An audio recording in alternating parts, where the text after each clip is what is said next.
Welcome to Western Wisconsin Journal. I'm Meg Heaton, and my guest today is the Hudson Police Department's relatively new leader, Chief Geoff Willems. In the interest of full disclosure, I've known the chief for many years, since he joined the North Hudson Police Department as a patrol officer.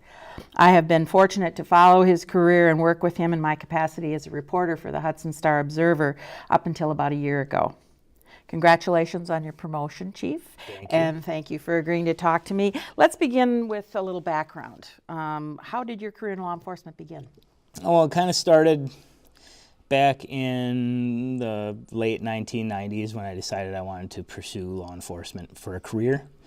Upon graduating high school, went to the University of Wisconsin-Eau Claire, where I obtained my bachelor's degree in criminal justice, and then I was hired in North Hudson. Right from school. Right from school. And then how long were you with North Hudson? I was with North Hudson for about 5 years, and then moved over to Hudson in early 2007. And through the what was your career like when you got to the Hudson PD? Fast. Yes. Fast and furious. Yeah, that would be it. It was a little bit different than the policing style from North Hudson, so it took a little bit of getting used to. It was a lot busier. There were a lot more things going on, a lot more opportunities to take for advancement and things like that. Well, and speaking of advancement, I know that you have a master's degree in law enforcement administration, leadership, and education. Was heading a department like the HPD always a goal? Yeah, I think ever since I got into law enforcement, I wanted to do my best in whatever capacity I was in, and then do better, right? I think that everybody can always do better, and that was one of my personal goals for myself, is to eventually lead the department. I've always thought of myself as a good leader, and that was always one of my goals. And you did rise to the rank of from patrol officer to sergeant relatively quickly, and then detective, right? And then ultimately the lieutenant, right? Yeah. It happened really fast there for a while. I had worked for Hudson about 5 years, so I had 10 years as a patrol officer, which is about average for before making a rank of detective. And then I went to the detective unit, and the way things happened, it was almost just more timing than anything, but I was a detective for about a year before being promoted to sergeant, and then spent 3 years as a detective sergeant before being promoted to lieutenant, and then 2 years as lieutenant, so before being promoted to chief. So it happened very fast. It was a lot of learning on the fly. And over the years, I've covered a lot of the work you've done, but the area that sticks out in my mind is the role that you played with the opioid crisis in Hudson. This is going back, to about 2013. It was you and then Chief Jensen who contacted me about the threat that opioids and heroin were in the community, and the threat that in 2013 had accounted for, I believe, 7 overdose deaths in 24 months. Most of them very young people. This isn't the usual way it works between the press and the police, but you were both so determined to stop what was happening that you called me to get the story out to the public, especially to parents who were largely unaware that something like this was going on in Hudson. Right. And your words during that initial interview with Chief Jensen have stuck with me. You said, "This is not a problem we are going to arrest our way out of." And a point you also made at a public forum that grew out of that initial interview in July of 2013. Can you talk about that period and your decision to take a very public role in the discussion of that problem? Well, clearly it was a problem. It was more of just a drug problem or a community problem or a school problem. It was a community safety problem. And a lot of what was happening at that time was some overprescription of narcotics from hospitals and doctors because people didn't understand it. It wasn't being marketed with the best intention. Well, it was with the best intentions. It was to make people feel better, but the things that those drugs were doing to people's brains and their bodies was not fully understood. So there wasn't a lot of education out there about how easy it is to get hooked to our narcotic analgesic. And when this started happening, and a per capita rate that was astounding, we knew that we had to do something. And who else's role is it for public safety than the police? Right.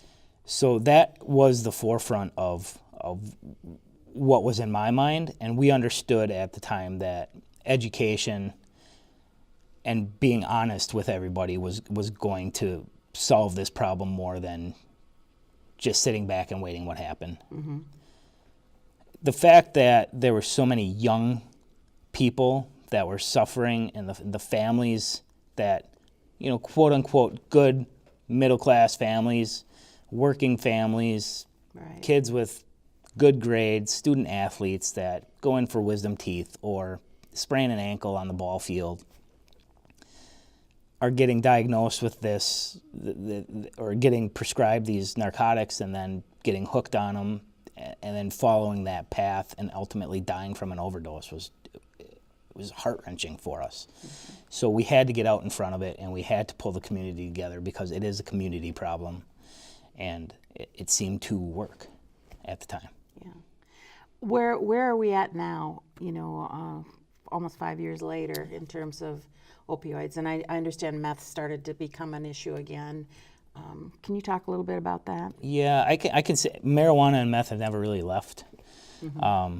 They've always been an issue, but people weren't dying from it. Right. So it kind of got left to the side a little bit because the more intense focus was on how do we save these people. Mm-hmm. Today, we're a little bit better off. It's still there. It's probably worse now because now it's being cut with fentanyl mm-hmm. and carfentanil, and that is many times more potent than just heroin. So now you've got mixes of methamphetamine and fentanyl and methamphetamine and heroin and fentanyl, mm-hmm. and you really don't know what you're getting. So it's probably even a little bit worse now. I can tell you that in April of 2016, I issued every officer in my department naloxone, which is Narcan. Okay. So it's a narcotic antidote, Right. so to speak.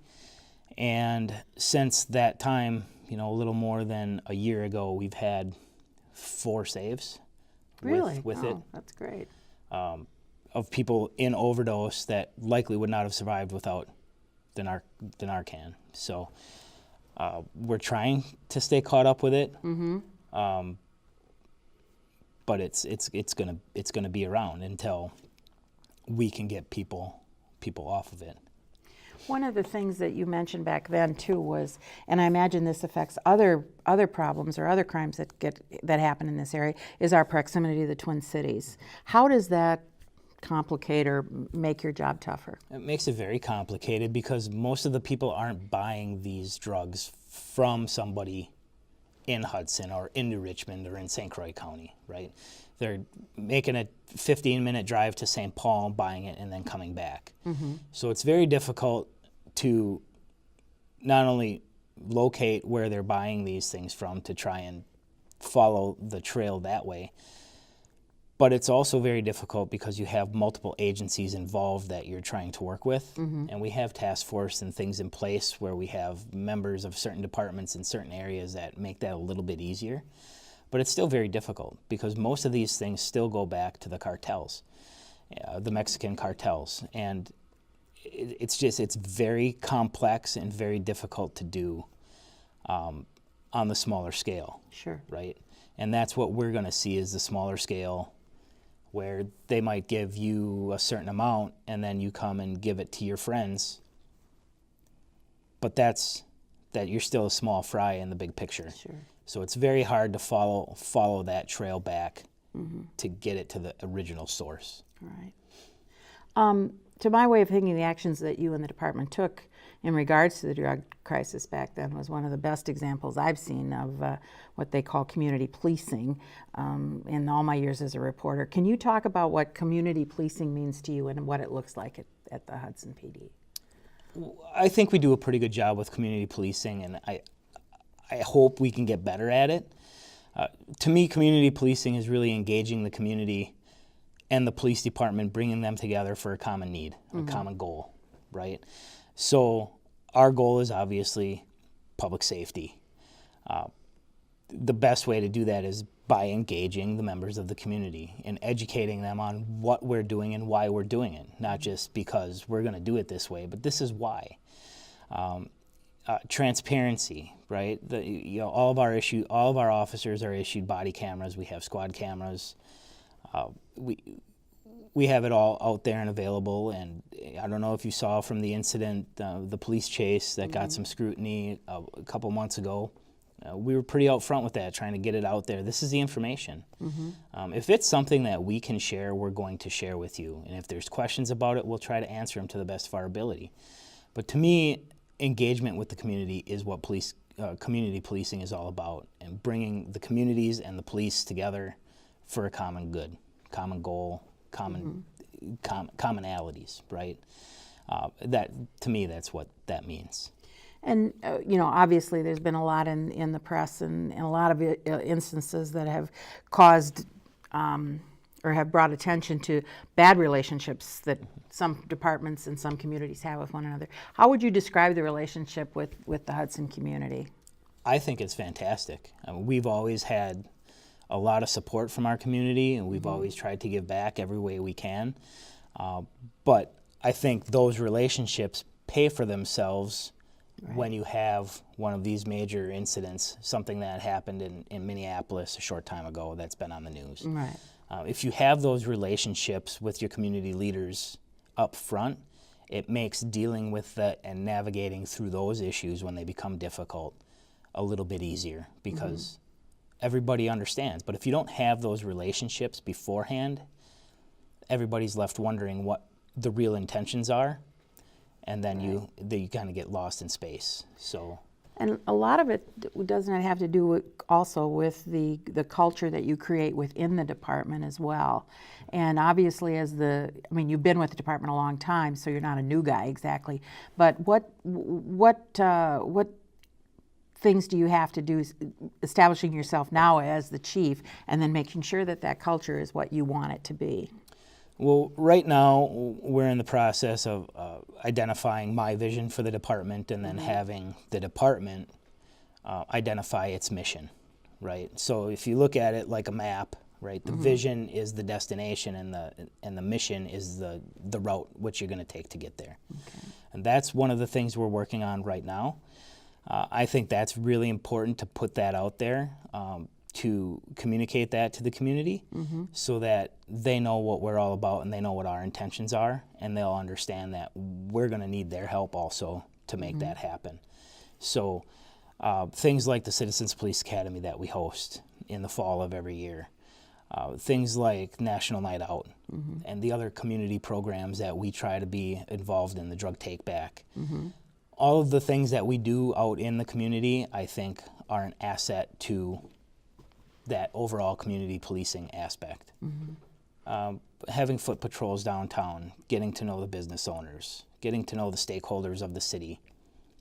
We had a group of officers that drove by a popsicle stand and a lemonade stand, but taking the time to stop and engage the community in those events. Playing basketball with the kids at the park when you see them playing basketball. Those are the kinds of things that I'm trying to instill in my officers, to go out there and be a part of the community, which is what we're supposed to be. And then you always have a pretty active role within the school system as well, right? Yes. Yeah, well, through our two school resource officers, we have one at the high school and then one at the middle school that handles the middle school and elementary schools. And that's really helped have a good relationship with the school district and the students as far as the police department goes, because before that, again, you didn't have anybody establishing those relationships, and you have one side against the other side, and everybody's talking about the same thing, but nobody understands where the other side is coming from. Right. Yeah. And a lot of the work that you do too, it borders on some social work and that kind of thing in terms of what officers. I know that you're working on steps so that when officers go on calls, they have some steps they can take to kind of ferret out what is the situation and that kind of thing. I don't think people realize that you guys do as much of that as you do. I guess what are you asking? Well, I'm just saying, when an officer, what is it that you want your officers to be like when they have to approach someone in a tough situation? I want my officers to be professional and courteous and kind and empathetic. And I want them to, ultimately, they're there for a reason, right? We got called to a certain place for a specific reason, but not to prejudge what's going on, right? To take the information and go on fact-finding missions and find out what can we do to resolve this situation the most effective way, the best benefit. That's what I want my officers to be doing. And that's what you look for when you're hiring new people. Yes. Yep.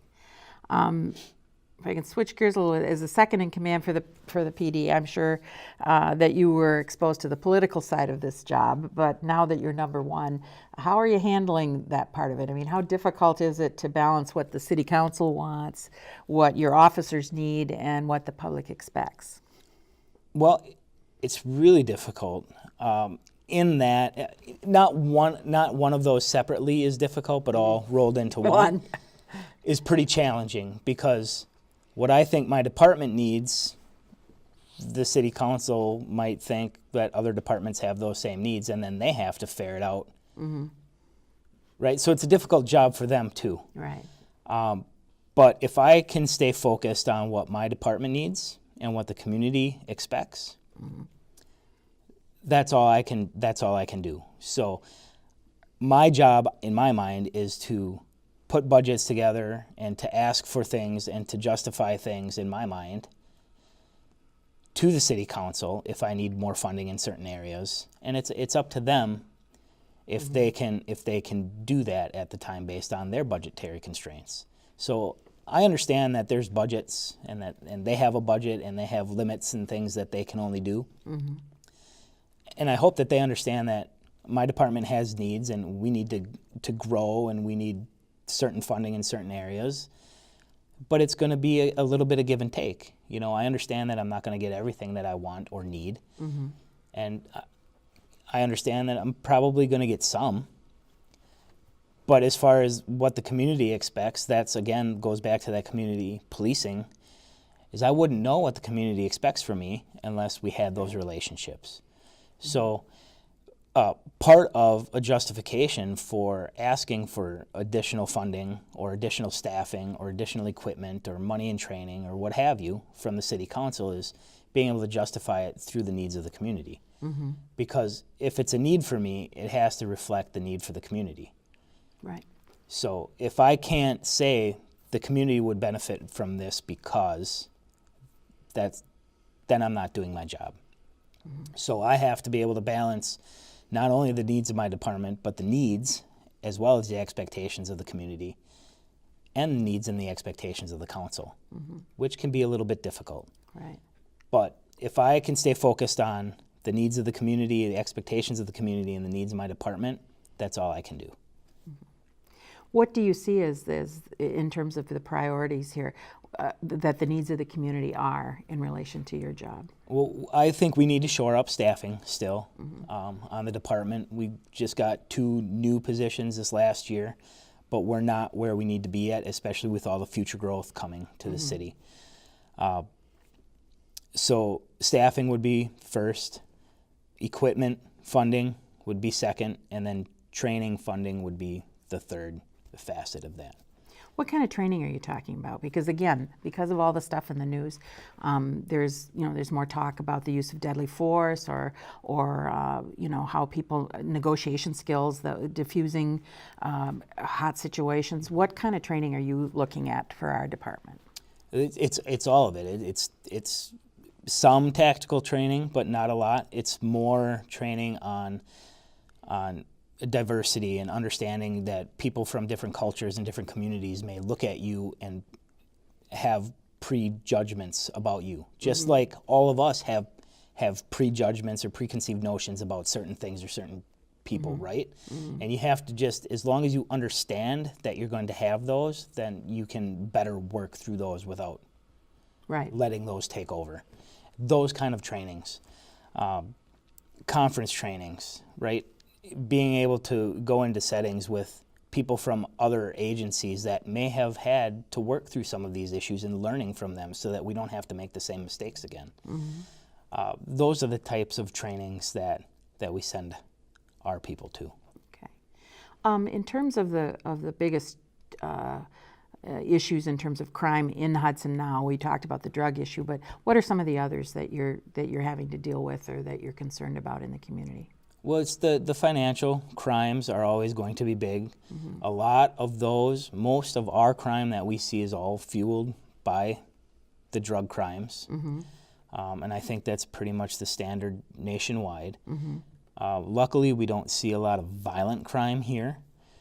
That's good, but property crimes and financial crimes, the drug crimes are always the top three and probably going to be, remain the top three. Has there been a significant rise in those crimes, or is it kind of a stable situation? It's pretty stable. I mean, they'll go up as our population goes up, as we attract more visitors to our community. Those numbers go up a little bit, but percentage-wise, they remain about the same from year to year to year to year. And if you go back and look at the annual reports for the department, they're generally in that same percentage from our total calls, right? They're in that general percentage as you move throughout the years. It's kind of weird to look at, but it tells you that these trends these are what you can expect. And in terms of clearing those crimes, or in other words, bringing them to getting the people who are responsible for them in front of the courts, how's that going?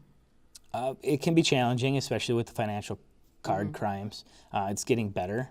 Some of the trainings that we send our detectives to involve the open source investigations and trying to train them to how to trace back IP addresses and phone numbers and different things like that to try and get to the source. A lot of those trainings have been beneficial, and we've actually had a lot of success in the last 2 years with those investigations. As you look ahead, what are some of the challenges that the department faces that the public may not realize, or that you've got run across in your first few months here? It's going to be the budgetary limitations, the staffing limitations, the equipment limitations that we're going to experience here. A lot of times we only have, 2 officers maybe on the street, and I don't think a lot of the people in the community understand that. And it's for a variety of reasons. Right, but people have vacation, and people get sick, and people get injured, and people have families, and it's no different than any place else you work. It's just more noticeable when there's one less officer on the street. And in the summertime tends to be our busiest time of the year because we have the tourists and the river, and a lot of people coming into town to enjoy the beautiful city of Hudson that it is. And with additional people come additional issues, whether it's traffic crashes or pedestrian crashes or more crime. I mean, it's the way it's going to happen. And just the understanding from the community that it's not that we don't care. We're trying our best, and we know that the city understands that, and they're trying their best. But we need to work through those issues. We need to get to where we need to be. Right, because I think again that's where that community policing comes into play. That if they have if the public sees you out and about, even if I think people have always been surprised when they've heard there's only 2 cops on duty. Well, that's not exactly the case. There are detectives back in the working on cases and stuff like that. How many detectives do we have? We have a detective sergeant who oversees 2 detectives, and then the 2 police school resource officers are also in the detective group, and they pretty much will handle all of our juvenile investigations, just because they have the access to the kids through the schools and things like that. Okay. So I guess we have a total of 5. Okay. Is there anything else I haven't asked you about that you want to mention before we close? How's your wife feel about this job? Does she see less or more of you now? I think she sees a little less of me now. We'll ask her in 6 months how she's feeling about it. I'll have her on then. Okay? Well, it's been a real pleasure working with you over the years, and certainly talking to you tonight. And I believe the department is in very capable hands. So thank you for your time and for your service. Thank you. And thank you for joining us at Western Wisconsin Journal. I'm Meg Heaton.